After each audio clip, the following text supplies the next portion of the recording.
Eu tenho uma filha que gosta da religião Umbanda. Agora a mediunidade está mais aflorada. Além de receber mensagens através de sonhos, agora é efeitos físicos. As coisas tremem, voam, ela sente medo. Ela não mora comigo. Já aconselhei várias vezes para ela ler, mas eu não sei como lidar com isso. Já procurei várias palestras que falam sobre a mediunidade, mas não encontrei mediunidade de efeitos físicos. O que poderiam nos dizer e ajudar a minha filha? Com vocês. A mediunidade de efeitos físicos é uma mediunidade como qualquer outra mediunidade. Não tem, ela não é mais nem é menos.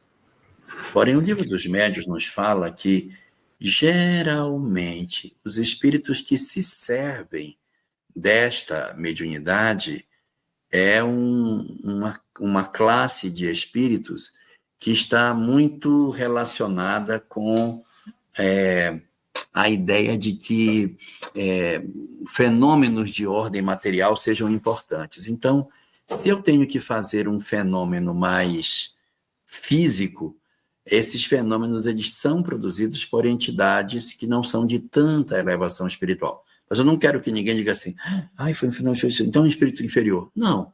Mas, geralmente, para lidar com esse tipo de fenômeno, os espíritos mais elevados deixam que outros façam. O que não quer dizer que não existam fenômenos de efeitos físicos produzidos por entidades de uma elevação razoável. Agora, na medida em que esses fenômenos acontecem, a primeira coisa que a gente precisa ter em mente é qual a razão pela qual eles se dão. E a principal razão pela qual o fenômeno de efeitos físicos acontecem é para não deixar dúvida de que eles são reais.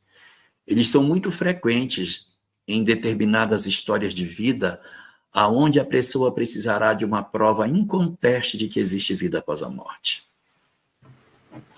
Quando nós temos determinados indivíduos que possuem vidas que passarão por dores profundas, desafios imensos, dramas muito largos, então os espíritos precisam sustentar esse indivíduo para que ele sobreviva às provas que ele vai atravessar. Então, por exemplo, uma religião muito dogmática, que a pessoa acredita piamente naquela fé, é importante para ela atravessar um casamento difícil, um luto familiar, uma doença difícil de curar, um drama muito profundo. Então, religião dogmática para ela, para segurar o indivíduo diante do mar encapelado que ela vai atravessar.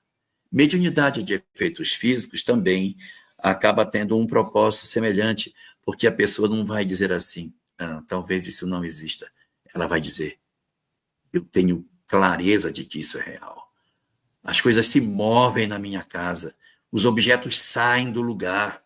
Outro dia, uma amiga minha, mandou, ela tem câmera de segurança na casa dela, e ela disse, olha esse fenômeno na minha casa. Na cozinha, a moça estava preparando o lanche das crianças e a tigela está em cima da mesa. Aí, de repente, sozinha a tigela se mexe para outro lugar. E a moça passa assim, aí ela vê a tigela se mexendo, ela pega a tigela, olha embaixo, vê se tem rodinha, não tem, bota a tigela de volta no lugar. Você vê nitidamente ela escorrendo na mesa. Para que ninguém diga, isso não é verdade. Está aqui o fenômeno filmado para quem quiser ver. Fenômenos reais. Então, mediunidades ostensivas, na qual a pessoa diz assim, eu estou vendo minha avó, a minha avó está aqui. São também fenômenos bastante significativos para esses processos de aprendizado em termos de mediunidades vinculadas a uma necessidade de comprovação. Então, sua filha está vivendo hoje dentro do ambiente da Umbanda e essas mediunidades estão acontecendo. A Umbanda em si não tem nada que possa... Meu Deus, que perigo! É uma religião como qualquer outra. Se ela se sente atraída, ótimo. Se ali ela está aprendendo a ser uma pessoa melhor, ótimo. Se ela faz o bem, ótimo. Ótimo. Que assim seja. Porque o objetivo das religiões é exatamente religar as criaturas a Deus. Se ela está conseguindo, então muito bom. Os fenômenos, na verdade, podem ser apenas para que ela nunca duvide que os fatos são reais. Ela pode ser alguém, mesmo dentro da Umbanda, que tem algumas desconfianças, e por esse motivo a sua história de vida está sendo, de certa forma, testada com a mediunidade que ela está experimentando. A gente aconselha a leitura dos capítulos 1 a 5 da segunda parte do Livro dos Médiuns, que falam sobre as manifestações físicas. E mais especificamente, se ela não quiser ler muito, lê o capítulo 5º, que fala das manifestações físicas espontâneas, ou seja, Kardec começa a comentar sobre o que passam as pessoas que são médiuns de efeitos físicos e que mesmo contra a vontade delas, elas provocam movimentos de corpos, ruídos, batidas, sem elas quererem. E ele vai dissertando sobre isso, falando acerca do medo e de como a pessoa pode se comportar. Eu acho que é uma leitura pequena e que seria interessante para ela. Segunda parte, capítulo 5º do Livro dos Médiuns, de Allan Kardec.